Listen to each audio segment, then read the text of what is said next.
The medieval world was built on blood, betrayal, and impossible ambition, where one battlefield decision could erase an entire kingdom.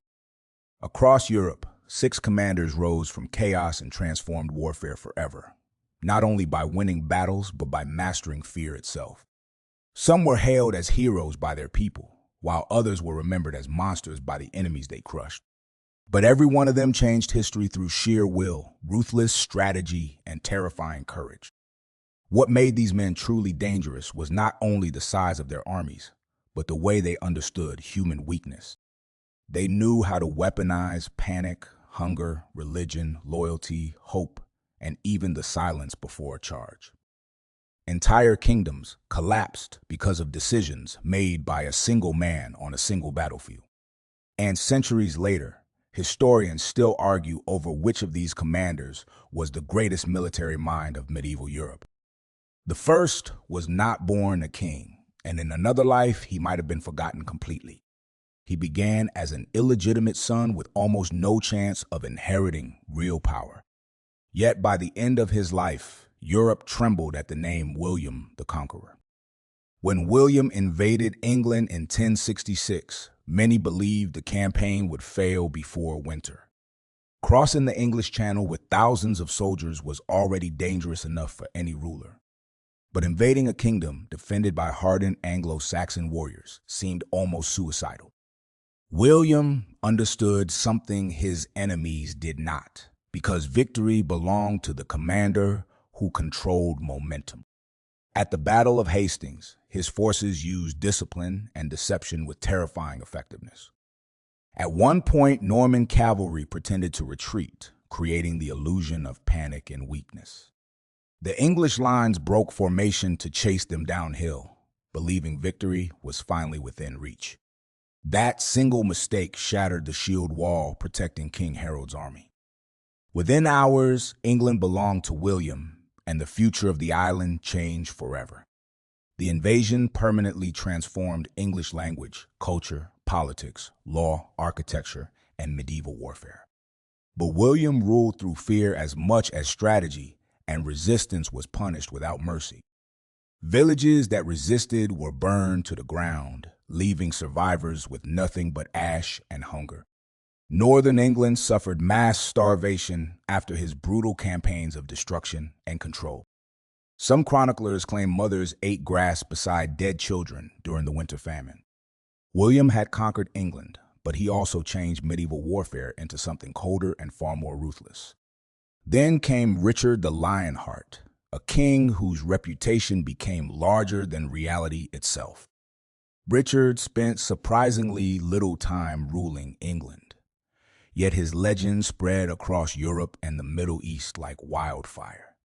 He became the symbol of the perfect crusader king, brave, dramatic, violent, and almost impossible to ignore. During the Third Crusade, Richard fought one of history's most respected rivals, Salah ad-Din, known in the West as Saladin.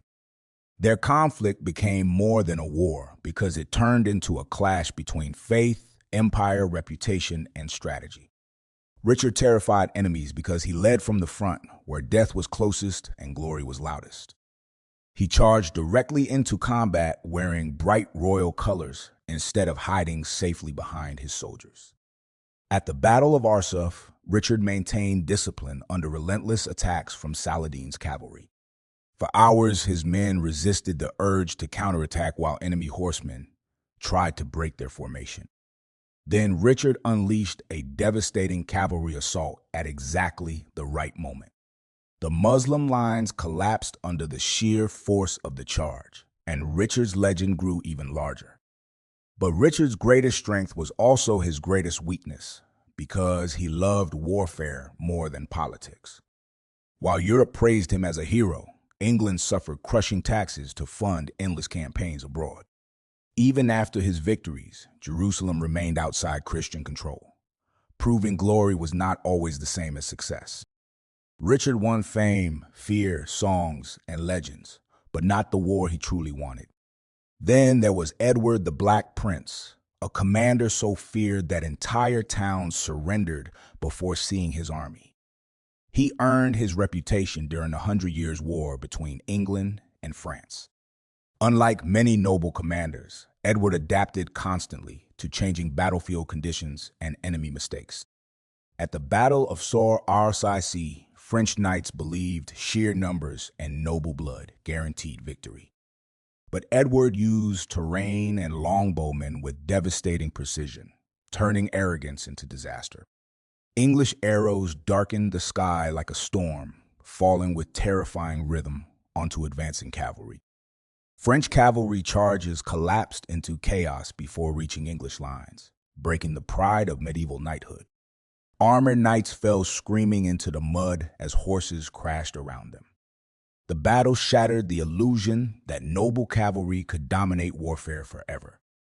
The age of disciplined range combat had arrived, and Europe would never fight the same way again. Edward's campaigns also introduced terrifying psychological warfare, where destruction itself became a message. Villages were burned not only to destroy supplies, but to spread fear deep into enemy territory. The Black Prince became a symbol of unstoppable destruction across the lands of France. Yet his victories came at a terrible human cost, especially for civilians caught between crowns and armies.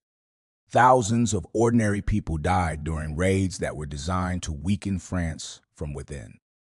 Even some English chroniclers questioned whether his brutality had gone too far.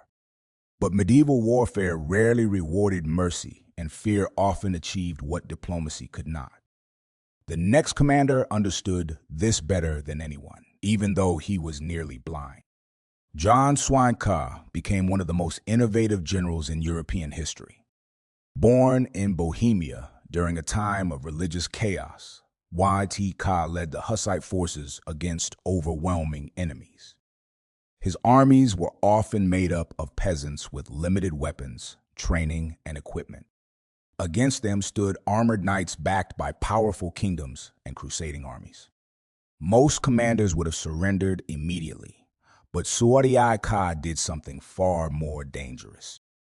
He reinvented warfare itself by turning ordinary wagons into mobile fortresses. Using armored wagons connected into defensive formations, his troops created moving walls on the battlefield. Cannons and firearms were placed between the wagons, waiting for enemy cavalry to charge. Enemy cavalry smashed against walls of gunfire, steel, smoke, and disciplined resistance. Again and again, larger crusader armies were annihilated by forces they considered inferior. Žižka never lost a battle, which made him seem almost supernatural to his enemies. Even after becoming completely blind, he continued commanding through memory, sound, and astonishing battlefield awareness. His enemies believed he was protected by divine power because ordinary explanations seemed impossible. Some legends claim soldiers fled simply after hearing his war drums in the distance. Centuries later, military historians still study his tactics as early foundations of modern mobile warfare. Then Europe witnessed the rise of one of its most intimidating rulers, Frederick Barbarossa. He was the red-bearded emperor of the Holy Roman Empire, a man built for command and spectacle. Unlike reckless warrior kings, Barbarossa mastered political manipulation alongside military force. He understood that controlling medieval Europe required more than battlefield victories and brave speeches. It required intimidation, diplomacy, alliances, patience, and carefully calculated violence. Cities that resisted his authority faced destruction, while those that submitted gained protection and wealth. Barbarossa spent decades crushing rebellions across northern Italy while consolidating imperial power. His campaigns reshaped the balance between emperors, kings, cities, nobles, and the church itself. But Barbarossa's greatest test came during the Third Crusade, when he marched toward the Holy Land. Already aging, he led an enormous army across dangerous territory with remarkable discipline. Unlike many crusader leaders, Barbarossa maintained strict organization and control over his forces. European observers believed his army was nearly unstoppable, and his enemies had reason to fear him. Then disaster struck without warning while his army was crossing a river in Anatolia. Barbarossa drowned, and one of Europe's most feared rulers vanished in seconds. One moment he was the symbol of imperial power, and the next he was dead in the water. His army collapsed into confusion after his sudden death, proving how fragile medieval command could be. Many soldiers abandoned the crusade entirely, as if the empire's will had drowned with him. It was a brutal reminder that even emperors could disappear in a single accident. Finally came the commander many historians consider one of the greatest strategists of the medieval world. Belisarius served Emperor Justinian and repeatedly defeated larger armies through speed, deception, and flexibility. Although he came from the late Roman world, his influence shaped military thinking for centuries afterward. He fought Persians, Goths, Vandals, and rebellions across territories that seemed impossible to hold. Again and again, impossible victories followed him, making his name feared across continents. At the Battle of Dara, Belisarius used trenches and hidden reserves to trap superior Persian forces. Enemy cavalry found themselves funneled directly into devastating counterattacks they had not expected. The Persians collapsed despite overwhelming numerical advantage because Belisarius had turned the field against them. Belisarius mastered something many medieval commanders never fully understood, and that was adaptation.